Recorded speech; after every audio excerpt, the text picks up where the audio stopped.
الحمد لله نحمده ونستعينه ونستغفره ونؤمن به ونتوكل عليه ونعوذ بالله من شرور انفسنا ومن سيئات اعمالنا من يهده الله فلا مضل له ومن يضلل فلا هادي له واشهد ان لا اله الا الله وحده لا شريك له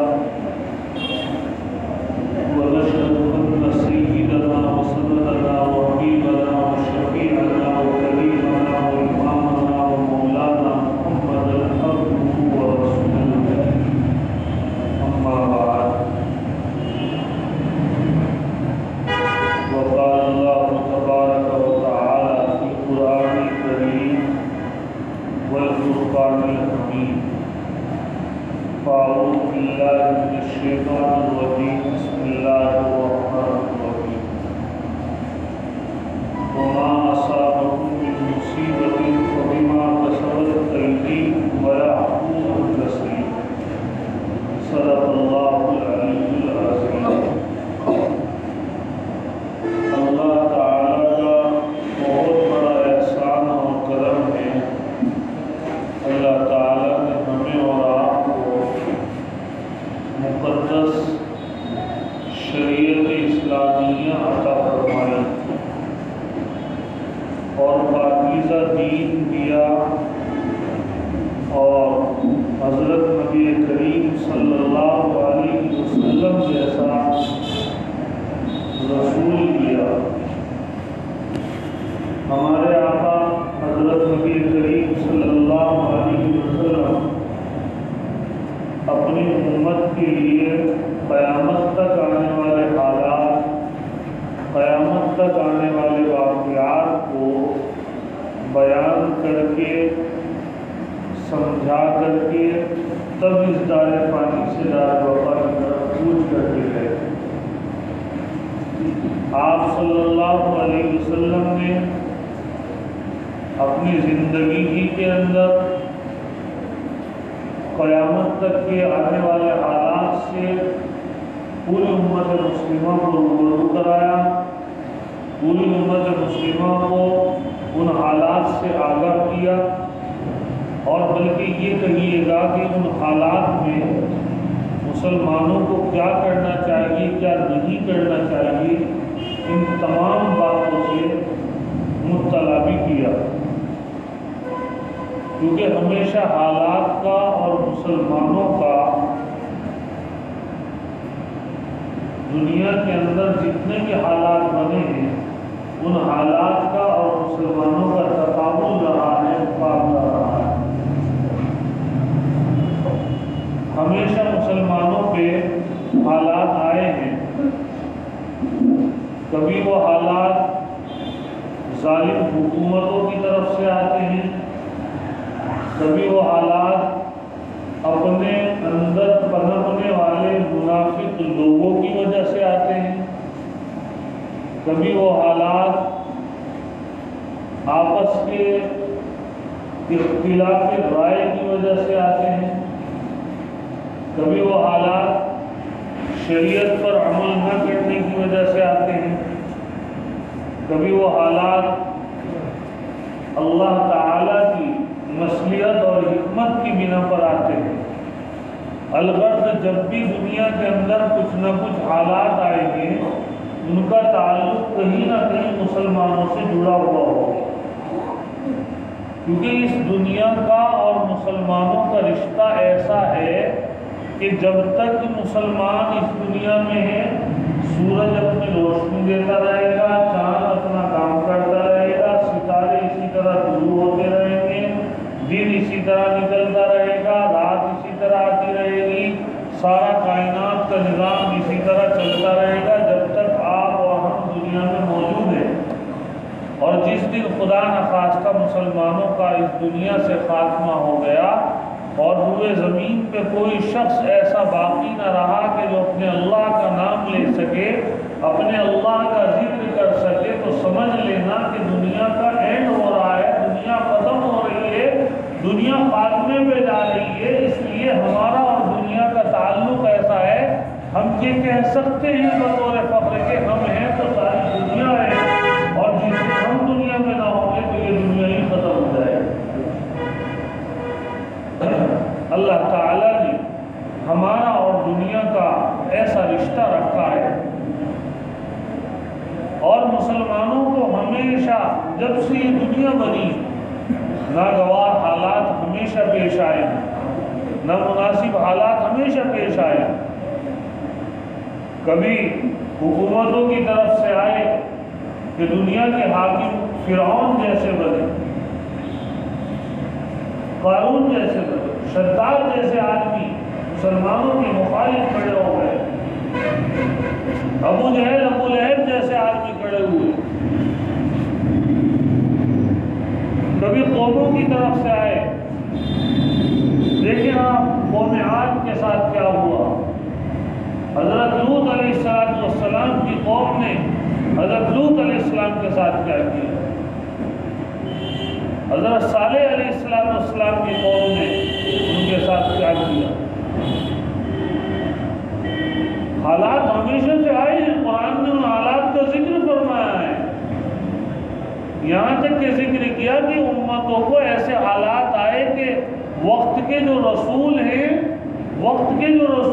وہ اتنے زیادہ حالات میں گرے کہ انہیں یہ کہنا پڑا کہ اللہ تیری مدد کب آئے گی۔ اللہ قرآن میں فرماتے ہیں مَسَّتْهُمُ الْبَأْسَاءُ، لوگوں کو مسلمانوں کو سختیاں آئیں، وَالضَّرَّاء تکلیفیں آئیں، وَزُلْزِلُوا ان کو جو ہے نا جنبشیں دی گئیں، جھڑایا گیا ان کو، حَتَّى يَقُولَ الرَّسُولُ وَالَّذِينَ آمَنُوا مَعَهُ مَتَىٰ نَصْرُ اللَّهِ، یہاں تک کہ وقت کے نبی اور ایمان والے یہ کہنے پہ مجبور ہو گئے کہ اللہ کی مدد کب آئے گی۔ اللہ نے کہہ دیا الا ان نصر اللہ قریب، گھبراؤ نہیں، اللہ کی مدد بہت قریب۔ آج بھی مسلمان بہت سارے حالات سے دوچار ہیں، مسلمانوں کو بہت سارے حالات درپیش ہیں، مسلمانوں کو عالمی سطح پر حالات درپیش ہیں، کچھ اپنوں کی اس میں کوششیں ہیں، کچھ اپنوں کی کرم فرمائیاں ہیں، اور کچھ غیروں کی ناپاک سازشیں۔ ایک طرف تو یہ ہے کہ دنیا کا کوئی بھی مذہب ہو، اگر کسی کو دقت ہے کسی سے تو ساری دنیا کے مذہب ایک ہو جاتے ہیں اور وہ اسلام مخالف بنتے ہیں، اسلام سے ان کو دقت ہوتی ہے۔ ساری دنیا یہودیت ہو، عیسائیت ہو، دیگر بہت سارے مذاہب دنیا کے اندر موجود ہیں، سارے مسلم مخالف ہو کر ایک جگہ آ جاتے ہیں، اور ہمارے آقا حضرت نبی پاک صلی اللہ علیہ وسلم ہمیں اور آپ کو یہ سب باتیں بتلا کر کے گئے۔ ساری دنیا ایک دسترخوان پہ جمع ہو جائے گی تمہارے خلاف، سب کو پریشانی اسلام سے ہے۔ ایسا کیا ہے ہمارے اسلام کے اندر؟ اسلام کو دنیا پڑھتی نہیں، اسلام کو دنیا سمجھتی نہیں۔ قرآن اور سنت کی جو نتائج ہیں، قرآن اور سنت کی جو حقیقتیں ہیں، قرآن اور حدیث کی جو حقائق ہیں، ان کو دنیا پہچانتی نہیں۔ قرآن اور حدیث یہ صرف مسلمانوں کے لیے نہیں ہے، ساری انسانیت کی کامیابی کے لیے ہے۔ قرآن اور حدیث ساری انسانیت کی کامیابی کے لیے ہے۔ ان حالات میں جب کہ چاروں طرف سے مسلمانوں پر چہار دانگ عالم کے اندر مسلمانوں کے خلاف سازشیں ہیں، مسلمانوں کے خلاف طرح طرح کی مکر و فریب ہیں، مسلمانوں کے خلاف طرح طرح کی مسلمانوں کو پریشان کرنے کی کوششیں ہیں، تو اس وقت میں ہمیں کیا کرنا چاہیے؟ ان باتوں کا قرآن اور حدیث میں کیا علاج ہے اس پر ذرا توجہ فرمائیں۔ اللہ تعالیٰ تو قرآن کریم کے اندر یہ فرما رہے ہیں وَأَنْتُمُ الْأَعْلَوْنَ إِن كُنتُم مُؤْمِنِينَ، تمہارے سے اوپر دنیا میں کوئی نہیں ہے، تم سردار ہو اگر تم پکے سچے مومن ہو۔ اللہ قرآن میں کہہ رہے ہیں وَأَنْتُمُ الْأَعْلَوْنَ وَاللَّهُ مَعَكُمْ، تم سردار ہو اور اللہ تمہارے ساتھ ہے۔ جب اللہ تمہارے ساتھ ہے اور اللہ قرآن میں کہہ رہے ہیں کہ تم سب سے بلند ہو، تم سربلند رہو گے، اگر تم پکے سچے مومن ہو تو ہمیں سربلندی کیوں نصیب نہیں ہو رہی ہے؟ اس کا کیا کارن ہے؟ اس کی کیا وجہ ہے؟ اس سے معلوم ہوا کہ ہمارے ایمانی اعمال کے اندر کچھ کمزوریاں ہیں، ورنہ آپ دیکھیں کہ مسلمان جس تعداد میں آج دنیا میں موجود ہے، اتنی تعداد کبھی مسلمانوں کی نہیں ہوئی۔ مسلمان جتنی حکومتیں آج دنیا میں موجود ہیں، اتنی حکومتیں کبھی نہیں ہوئی۔ مسلمانوں کے پاس جتنی سرمایہ کاری، مالداری، کاروباری جتنی آج ہے، اتنی کبھی نہیں ہوئی۔ اور یہ بات بھی ہمارے ذہنوں میں ہونی چاہیے کہ جتنا مسلمان پریشان آج ہے، اتنا بھی کبھی نہیں ہوا۔ مسلمان جن حالات سے دوچار ہے، اتنا بھی کبھی نہیں ہوا۔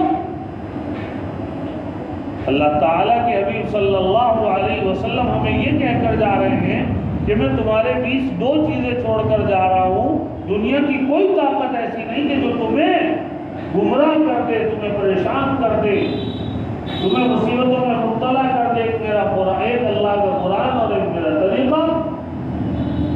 معلوم ہوا کہ اگر ہم لوگ ان دونوں چیزوں کو چھوڑیں گے تو گمراہی میں جائیں گے۔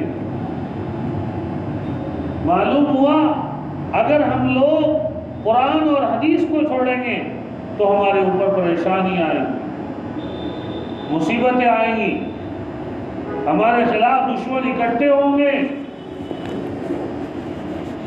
ہمارے دلوں کے اندر دشمنوں کا رعب ڈال دیا جائے گا، ہمارے دلوں کو پرندوں کی طرح کمزور بنا دیا جائے گا، ہمارے دلوں کے اندر بزدلی آ جائے گی۔ ایک حدیث میں آتا ہے موت کا ڈر مسلمانوں کے دلوں میں پیدا ہو جائے گا۔ وہ ساری چیزیں ہمارے اندر آج آ رہی ہیں، اور اس کی واحد وجہ ہے، ایک وجہ ہے، وہ ہے ہمارا اپنے مذہب سے دور ہو جانا، قرآن اور حدیث سے دور ہو جانا۔ قرآن اور سنت، اللہ کے رسول صلی اللہ علیہ وسلم کا پاکیزہ طریقہ، ان چیزوں سے ہم لوگ آہستہ آہستہ دور ہوتے جا رہے ہیں۔ کتنے سارے لوگ ہیں وہ شریعت کو جانتے ہیں، پہچانتے ہیں، پر عمل نہیں کرتے، ہم عمل سے بہت دور ہو رہے ہیں۔ اور یہی وجہ ہے کہ آہستہ آہستہ دشمن ہمارے اوپر غالب ہوتا جا رہا ہے، دشمن غالب ہوتا جا رہا ہے۔ ورنہ آپ دیکھیں جنگ بدر کے اندر کیا تھا؟ نہ مسلمانوں کی تعداد تھی، نہ مسلمانوں پہ کسی بھی طریقے کے اسباب جنگ موجود تھے، نہ مسلمانوں کا ارادہ تھا۔ اللہ قرآن میں کہتے ہیں کہ ارادہ بھی نہیں تھا مسلمانوں کا، اچانک جو ہے نکالا گیا ہے، اچانک۔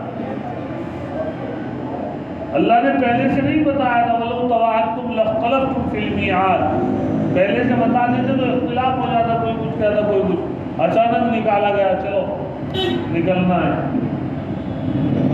لیکن اس وقت اللہ سے رشتہ ہمارا مضبوط تھا، اللہ سے تعلق ہمارا مضبوط تھا، ہمارے ایمان کے آگے پہاڑ بھی ٹکر نہیں لے سکتا تھا، نہیں رک سکتا تھا ہمارے ایمان کے آگے۔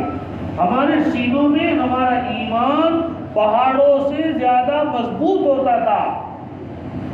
ہم یہ سمجھتے تھے کہ ہمارا ایمان ہے کہ اللہ ہی نفع دیتے ہیں، اللہ ہی نقصان دیتے ہیں، اللہ ہی موت دیتے ہیں، اللہ ہی زندگی دیتے ہیں، اللہ ہی مارتے ہیں اور اللہ ہی زندہ رکھتے ہیں۔ ہمارا یہ ایمان تھا۔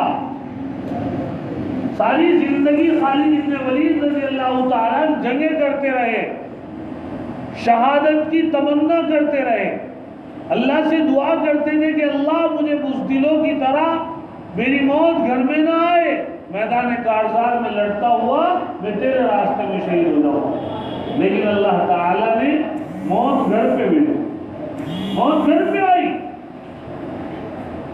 معلوم ہوا میدانوں میں نکلنا، اسلام کی سربلندی کے لیے کوششیں کرنا، اس سے موت نہیں آتی، اس سے شہادت نہیں ملتی۔ اپنے دلوں سے بزدلی کو ختم کرو۔ مصیبتیں، پریشانیاں، آفتیں، بلائیں جو ہمیں آج درپیش ہے، وہ سارے ان سب کا حل یہ ہے کہ چونکہ ہماری بدعملی کی وجہ سے آتی ہے۔ قرآن کریم میں اللہ نے اس کی طرف اشارہ کیا ہے، جو پریشانی تمہیں آتی ہے وہ تمہاری بدعملی کی وجہ سے آتی ہے، اور اکثر وہ لوگ معاف کر دیتے ہیں۔ حضرت عائشہ رضی اللہ عنہ فرماتی تھی کہ اگر انسان کے بدن کی کوئی رگ پھڑکتی ہے اور اس کو تکلیف ہوتی ہے، وہ بھی اس کے گناہ کا اثر ہوتی ہے۔ جب یہ ساری چیزیں ہمارے گناہوں کی وجہ سے آتی ہیں، اللہ کی نافرمانی کی وجہ سے آتی ہیں، اللہ سے تعلق، اللہ سے رشتہ کمزور ہو تب آتی ہے، تو ہمیں ضرورت ہے کہ ہم اپنے اللہ سے تعلق مضبوط قائم کریں، اللہ سے تعلق مضبوط بنائیں، رشتہ مضبوط جوڑیں اللہ سے۔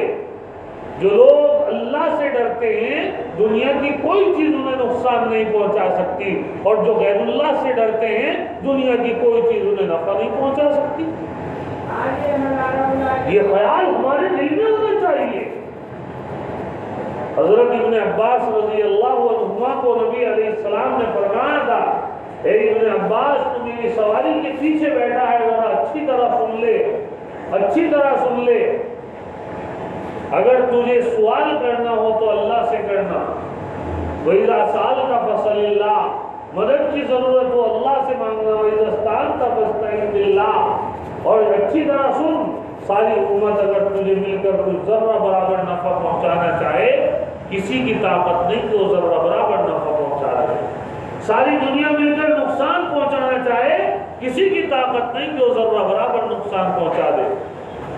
ہمارے اللہ موجود ہیں، آج بھی وہی اللہ موجود ہیں جو نبی اسلام کے زمانے میں موجود تھے، آج بھی وہی اللہ ہیں جو گزشتہ نبیوں کے ٹائم میں تھے۔ تبدیلی ہمارے اعمال کے اندر آئی ہے، اعمال کا سلسلہ بڑھاؤ، نیکیوں کی طرف آ جاؤ۔ اللہ قرآن میں فرما رہے ہیں وَسَارِعُوا إِلَىٰ مَغْفِرَةٍ، مغفرت سے مراد ہے نیک اعمال۔ اے لوگوں نیک اعمال کی طرف آؤ، نیک اعمال کی طرف آؤ، وہ اعمال جو اللہ تک تمہیں پہنچا دے۔ فَفِرُّوا إِلَى اللَّهِ، دوڑ کر آؤ اللہ کی طرف۔ اللہ تعالیٰ جو ہے پریشانیاں بھیجتے ہیں وَلِيُمَحِّصَ اللَّهُ الَّذِينَ آمَنُوا، تاکہ ایمان والوں کے گناہوں کو پاک صاف کر دے۔ اس لیے پریشانی آتی ہیں، پریشانی اس لیے آتی ہے وَيَعْلَمُ الصَّابِرِينَ، تاکہ اللہ دیکھ لیں کہ کون صبر کرنے والے ہیں۔ پریشانی اس لیے آتی ہے يَعْلَمِ اللَّهُ الَّذِينَ جَاهَدُوا مِنكُمْ، تاکہ اللہ تعالیٰ کو پتہ لگ جائے کہ کون پریشانی میں مجاہدہ کر رہا ہے، اللہ کے سامنے جو ہے پورے طریقے سے اللہ کے حکم کو لے کر ڈٹا ہوا ہے، اللہ کے حکم کی ذرہ برابر بھی خلاف ورزی نہیں کر رہا۔ یہ حالات اس لیے آتے ہیں، اور حالات بدتر سے بدتر آئیں گے۔ اس وقت میں ہمیں اپنے ایمان کو مضبوط کرنا ہے۔ حضرات صحابہ کی خوبصورت صفت یہ تھی کہ جب ان کو دشمن سے ڈرایا جاتا تھا، ان کا ایمان اللہ کے اوپر اور زیادہ ہو جایا کرتا تھا۔ جب وہ دشمن کی طاقت کو دیکھتے تھے، جب وہ دشمنوں کو ہتھیاروں سے لیس دیکھتے، جب وہ دشمنوں کو دیکھتے کہ بڑی بڑی حکومتوں کے مالک ہیں، بڑی بڑے سرمایہ داری کے مالک ہیں، بجائے اس کے کہ وہ ڈرتے، قرآن کریم میں اللہ تعالیٰ نے بیان کیا الذین قال لهم الناس ان الناس قد جمعوا لكم فاخشوهم فزادهم ایمانا، کسی نے آ کر کہا تمہارے دشمنوں کی تعداد بہت بڑی ہے، وہ تمہیں جو ہے لقمہ بنا کے کھا جائیں گے، فزادہم ایمانا، بجائے اس کے کہ وہ ڈرتے ان کو ایمان اور بہت بڑھ گیا۔ اس سے معلوم ہوا اگر ناگوار حالات دنیا میں پیش آئیں تو ہمارے ایمان میں اضافہ ہونا چاہیے، ہمارا توکل اللہ کی ذات پر بڑھنا چاہیے، ہمارا یقین اللہ کی ذات پر مزید ہو جانا چاہیے۔ اور ہمارا کیا ہوتا ہے؟ ہم ڈر جاتے ہیں، ہم ڈر جاتے ہیں۔ مسلمانوں کا اور دشمنوں کا رشتہ ہمیشہ رہا ہے، مسلمان ہمیشہ حکومتوں سے ٹکرائے ہیں، بڑی بڑی حکومتوں سے ٹکرائے ہیں۔ غزوہ خندق کے موقع پہ نبی علیہ السلام نے چٹان میں کھدال ماری اور اس سے روشنی نکلی۔ آپ نے فرمایا کہ مجھے جو ہے فارس، قیصر و کسریٰ، وہاں کی جو حکومتیں تھی بڑی بڑی فارس اور روم کی، ان حکومتوں کی چابیاں دکھلائی گئی ہیں، ان حکومتوں کے محلات مجھے دکھلائے گئے ہیں۔ کفار نے مذاق بنایا کہ دیکھو ان کے پاس پہننے کو کپڑا نہیں، کھانے کو ٹکڑا نہیں، رہنے کے لیے سر پہ چھت نہیں ہے، اور یہ خندق کھود رہے ہیں پسینہ پسینے، پینے کے لیے پانی نہیں ہے۔ اور اس وقت کی حکومتیں قیصر و کسریٰ کی، فارس اور روم کی، ایسی حکومتیں تھی کہ آدمی تصور بھی نہیں کر سکتا۔ کفار نے مذاق بنایا کہ ان حکومتوں کے خیالات دیکھ رہے ہیں۔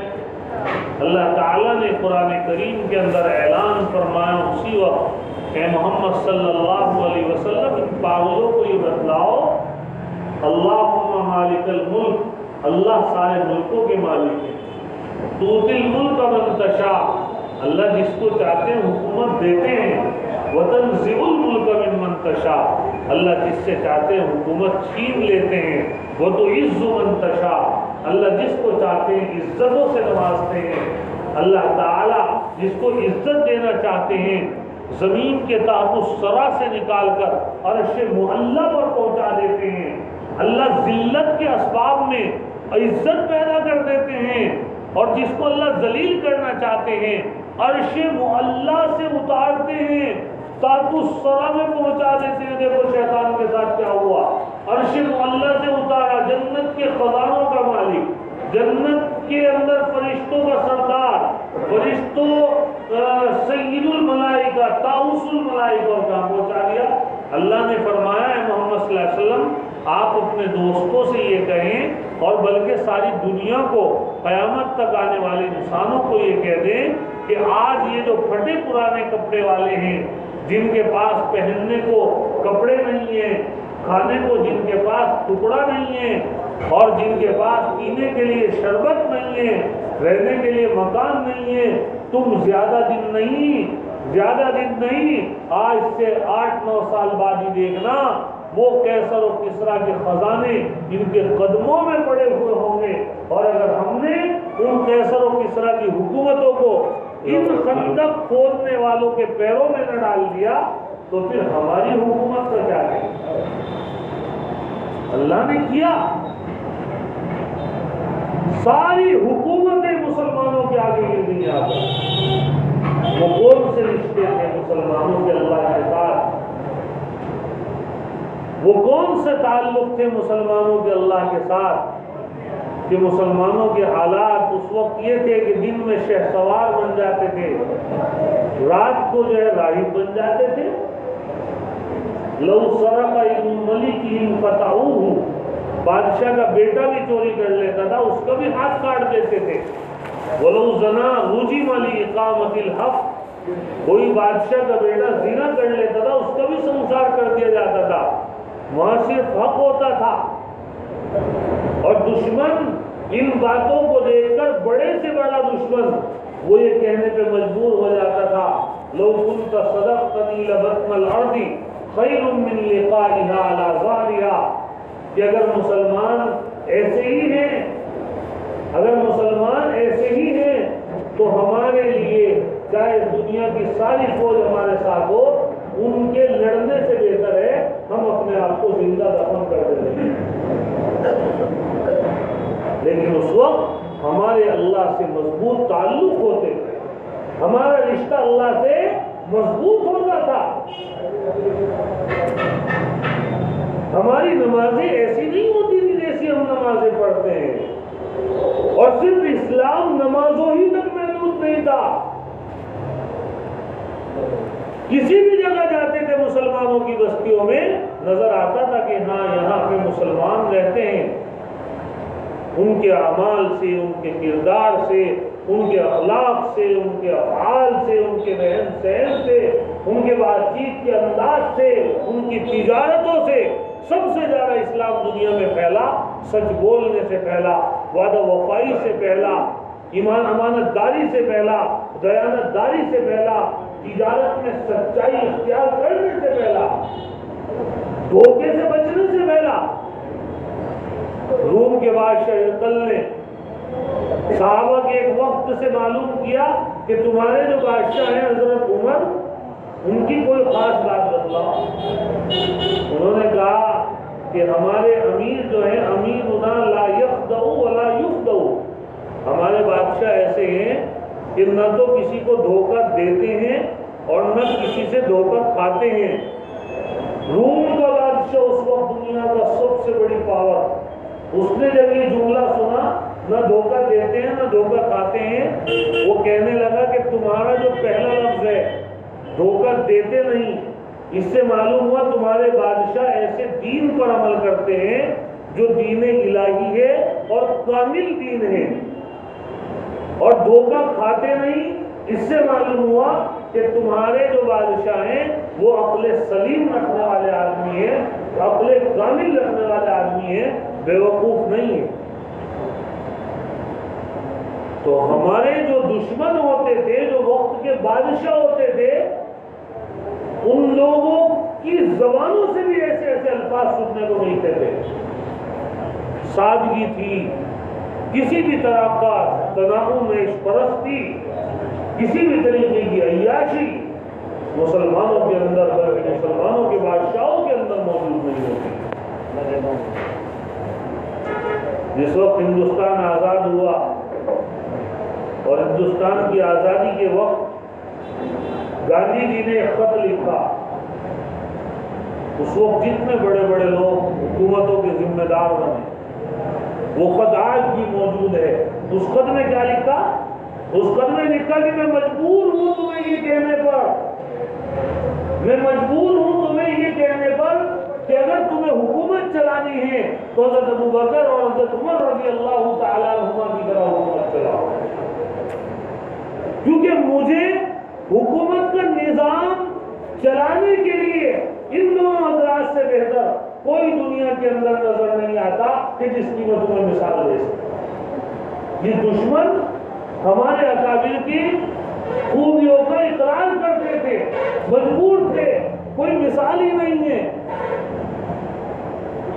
حضرت عمر رضی اللہ تعالیٰ کیا بہترین حکومت کر کے گئے ہیں. تشریف لے جا رہے ہیں جنگل میں، آپ نے دیکھا کہ ایک عورت ہے اپنی گود میں بچہ لیے ہوئے ہے، اور وہ بچہ زارو قطار رو رہا ہے، وہ بچہ زارو قطار رو رہا ہے، اور اس عورت نے گھنٹی رکھ رکھی ہے اور اس کو بہلا رہی ہے.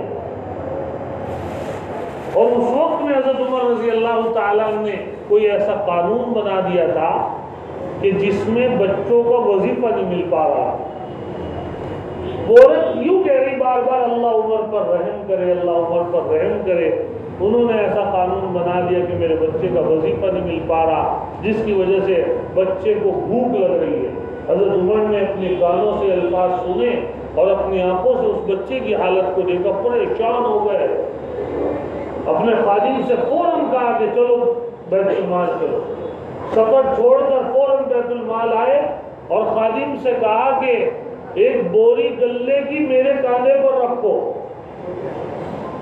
خادم نے کہا کہ حضرت ہم خود وہاں پہ پہنچا دیں گے. کیا جواب دیا اس وقت کے حاکم نے؟ 10.5 سال حکومت کی اور 18,000 شہروں کو فتح کیا. 18,000 شہروں کو، دنیا کا سب سے بڑا بادشاہ، اور وہ بیت المال سے بوری اپنے کاندھے پر رکھ کر چلتا ہے. ساری دنیا دیکھ رہی ہے کہ یہ کون ہے، یہ وقت کے امیر المومنین حضرت عمر فاروق رضی اللہ تعالی عنہ ہیں۔ خادم نے کہا حضرت میں لے لوں؟ فرمایا قیامت کے دن سوال آپ سے نہیں میرے سے ہوگا میری رعایا کے بارے میں۔ جنگل میں پہنچے، اس عورت سے معافی مانگی، اور معافی مانگنے کے بعد اپنے ہاتھ سے کھانا بنایا۔ اس عورت نے کہا حضرت معاف کر دیں میرے سے غلطی ہو گئی۔ حضرت نے فرمایا کہ آپ مجھے معاف کرو۔ عورت کہنے لگی حضرت ٹھیک ہے آپ چلے جائیں آرام کر لیں۔ فرمایا جن آنکھوں سے میں نے آنسو دیکھے تھے ان آنکھوں میں اب ہنسی بھی دیکھنا چاہتا ہوں۔ اس بچے کو کھانا کھلایا، ماں کو کھانا کھلایا، اور پھر حکومت پہ اپنے گھر تشریف لائے اور فوراً کھڑے ہو کر دستبرداری کے ساتھ اپنی لوگوں کے سامنے معافی مانگی۔ یہ قانون ہمارے سے غلط بن گیا تھا، آپ سب ہمیں معاف کر دیں۔ کسی بھی کوئی بھی بچہ پیدا ہو اس کا وظیفہ فوراً بیت المال سے جاری ہوگا۔ یہ مسلمان تھے، ایسے لوگ تھے اللہ تعالیٰ نے ان کی برکت سے جب اتنی، اور کتنے بڑے آدمی اللہ کے نبی صلی اللہ علیہ وسلم نے فرمایا اگر میرے بعد اللہ کسی کو نبی بناتے تو حضرت عمر رضی اللہ تعالیٰ عنہ کو نبی بناتے۔ کتنا بڑا معاملہ۔ آپ صلی اللہ علیہ وسلم نے فرمایا عمر جس راستے سے تم جاتے ہو شیطان اس راستے کو چھوڑ دیتا ہے۔ کتنے بڑے آدمی۔ علماء نے لکھا ہے 60 مرتبہ ایسا اتفاق ہوا ہے حضرت عمر رضی اللہ تعالیٰ نے جو رائے نبی علیہ السلام کو یہاں پیش فرمائی، اللہ تعالیٰ نے اسی رائے کو قبول فرما کر آسمان سے اس رائے کے مطابق وہی نازل فرمائی کہ جو عمر کہہ رہے ہیں وہی رائے صحیح ہے، اسی رائے پہ عمل کہہ رہے ہیں۔ تو ایسے مسلمان ہوتے تھے۔ پھر اللہ تعالیٰ جو ہے کیسے فیصلے فرمائے، کیسے بہترین فیصلے اللہ کرتے تھے وہ ہم سب جانتے ہیں۔ اللہ تعالیٰ سے اپنے تعلق کو مضبوط بنائیں، اپنے ایمان میں مضبوطی پیدا کریں، حالات کی وجہ سے اپنے ایمان پہ کسی بھی طریقے کا اثر نہ آنے دیں۔ اللہ تعالیٰ ہمیں عمل کی توفیق عطا فرمائیں۔ وآخر دعوانا الحمدللہ۔